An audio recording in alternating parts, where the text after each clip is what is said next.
Kami informasikan hari ini Rabu 12 Februari 2025, anggota Polresta Samarinda beserta rekan-rekan dari TNI melaksanakan pengamanan kunjungan kerja Bapak Wakil Presiden Republik Indonesia. Saat ini kita melaksanakan pengamanan jalur di Tanjakan Talang Sari. Untuk arus lalu lintas saat ini ramai namun lancar.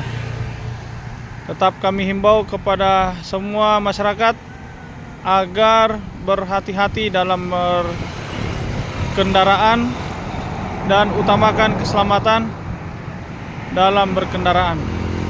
Demikian kami informasikan. Selamat siang.